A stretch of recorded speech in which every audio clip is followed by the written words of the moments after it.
Tuan-tuan dan puan sekalian, masa pemulawan lembah Abi Talib, waktu tu ada anak-anak, dia orang dulu pangku anak, tapi dia tengok anak dah meninggal sebab susu mak dia kering, tak ada apa nak makan. Sahabat curah air atas daun, daun tu dia makan, dia kunyah. Sampai sahabat cerita, bibir-bibir kami pecah. Dan bila kami buang air besar, sahabat cerita dia nangis. Kami buang air besar, tak ada apa yang keluar. Yang keluar cuma najis-najis, tapi macam najis-najis kambing. Balik je daripada tu. Dah 3 tahun makan tak cukup, tidur tak sempurna. Balik-balik je Nabi hilang 2 orang dalam tahun yang sama. Abu Talib dengan Khadijah radhiyallahu anha meninggal dalam tahun yang sama. Abu Talib lagi Nabi sedih sebab Nabi tak ada peluang untuk jumpa Abu Talib lagi. Dia telah mati tanpa Islam. Balik pada Gua Hira, Nabi kena lantik jadi Rasul. Sampai ke Umar, Nabi nangis, Nabi menggeletang. Khadijah selimutkan Nabi SAW. 2 manusia ni berpelukan. Bukan pelukan yang biasa-biasa macam pelukan kita semua. Pelukan Nabi SAW dengan Khadijah ialah pelukan demi Islam sampai pada kita semua. Demi kita bahagia dan masuk syurga. Kalau kita dengar kehidupan Nabi ni penuh dengan perjuangan, susah payah. Orang dalam perang Uhud, semua orang kafir cuma nak bunuh Nabi je. Dekat Uhud ni, orang nampak Nabi, orang ramai serang Nabi. Dia tahu kalau Nabi mati, sahabat hilang semangat. Jadi semua orang attack Nabi SAW, serang Nabi.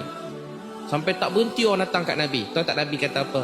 Di manakah jiran-jiran aku? Di manakah jiran-jiran aku? Di manakah jiran-jiran aku?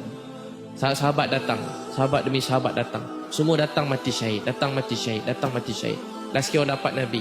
Dia pukul Nabi sampai Nabi jatuh. Nabi pakai topi besi. Dia hentak-hentak Nabi ni sampai topi besi tu melekat kat kepala Nabi SAW. Keluar darah daripada muka Nabi SAW. Keluar daripada kepala Nabi darah. Keluar daripada mata Nabi ni darah. Keluar daripada mulut Nabi ni darah. Gigi Nabi SAW patah. Nabi jatuh pingsan. Ada beberapa orang telah datang sorok dan selamatkan Nabi SAW. 70 sahabat mati syahid dalam Uhud. Masa Nabi balik ke Madinah, Nabi dengar daripada setiap rumah orang menangis. Ada yang menangis, ya Allah kami hilang suami yang kami sayang. Ya Allah kami hilang anak yang kami sayang. Ya Allah kami hilang keluarga yang kami sayang. Yang lebih menyedihkan lagi ialah peristiwa di Taif. Masa Nabi SAW pergi Taif, lebih kurang 10 hari Nabi buat dakwah. Bila Nabi SAW, semua orang halau Nabi, daripada pembesar sampai orang biasa. Bila Nabi nak balik, dia orang baling batu kat Nabi SAW, lebih kurang 10 km. Nabi SAW jatuh pingsan, berdarah. Tapi tahu tak Nabi doa apa? Ya Allah, aku adukan kelemahan dan kedaifan aku dalam berdakwah ini kepada Engkau. Ya Allah, aku yang lemah, aku yang daif, aku yang tak pandai buat dakwah ni. Ya Allah, mana lagi kita nak cari orang lebih penyayang daripada Nabi SAW. Allah nak kita semua dengar dan kita faham mahalnya Islam masuk dalam hati kita ni.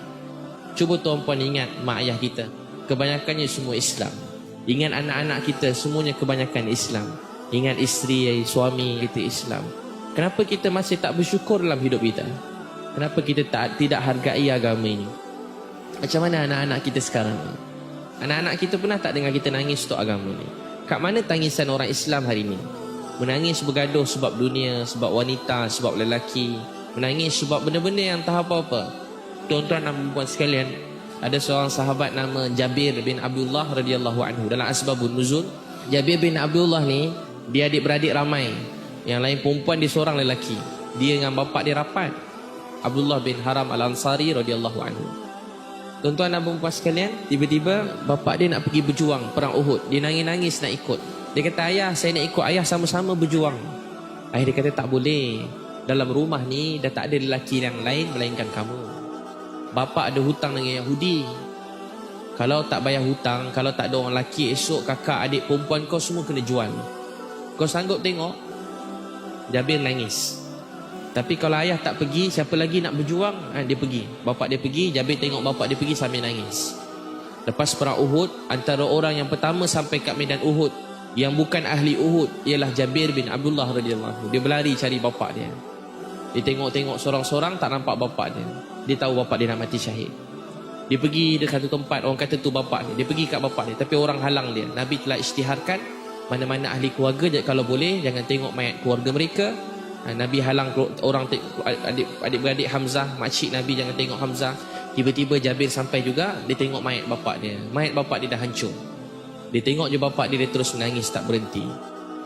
Dia cuma ada ayah dia. Ayah dia cuma ada dia. Cuma dia berdua lelaki dalam rumah tu. Nabi SAW pujuk Jabir daripada belakang. Nabi pegang dia, Nabi gosok dia. Nabi kata, wahai anakku, kamu nak tahu tak apa bapa kamu sedang buat sekarang? Ayah kamu sedang berbual dengan Allah Subhanahu wa taala. Allah tanya pada ayah kamu, wahai hamba aku Abdullah Al-Haram Al-Ansari, dulu kamu telah korbankan semua sekali, hari ini apa saja kamu nak aku beri. Tahu tak dia jawab apa? Ya Allah, saya nak hidup kembali, saya nak berjuang dan saya nak mati syahid lagi sekali. Tuan-puan takkan pernah boleh fikir dan boleh bayangkan apa Nabi dan keluarga Nabi telah lalui untuk agama ni.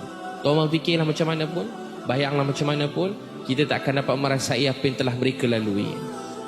Allah nak kita semua dengar dan kita faham mahalnya Islam masuk dalam hati kita ni.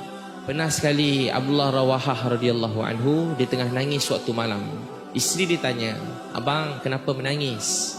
Saya menangis kerana saya memikirkan bagaimana keadaan kita di akhirat esok. Adakah kita berjaya dapat lintas titian sirat ke tidak? Bagaimana keadaan kita di akhirat nanti? Kita tak tahu lagi nasib kita semua macam mana. Saya yang cakap tak tahu lagi. Mungkin dalam dunia orang hormat kita, sayang kita, orang puji kita, tapi itu semua tak menentukan apa-apa. Tuan-tuan dan puan sekalian, orang yang paling mulia dalam dunia ingin ahli keluarga mereka masuk Islam. Mulai ini buat taklim dalam rumah 5 minit, baca Quran dengan isteri, baca Fatihah kat isteri. Yang dengan Fatihah abang minta maaf, 15 tahun abang kahwin dengan awak, abang tak pernah dengar Fatihah awak, abang minta maaf. Dengan Fatihah abang, kalau salah betulkan. Isteri pun dengan Fatihah suami. Lepas tu isteri pula baca, yang baca Fatihah abang nak dengar, abang nak dengar Fatihah awak. Isteri pula baca Fatihah. So anak-anak pula baca, kumpul keluarga. Untuk itu tuan-puan sekalian, kita kena berjuang untuk agama ni sungguh-sungguh. Jaga agama kita dengan baik, sungguh-sungguh. Lalui hidup ni dengan rasa cinta, dengan rasa sayang. Innama ashku bathi wa huzni ilallah. Kepada Allah aku adukan kesedihan dan kesusahanku. Innama ashku bathi wa huzni ilallah. Kepada Allah aku adukan kesedihan dan kesusahanku.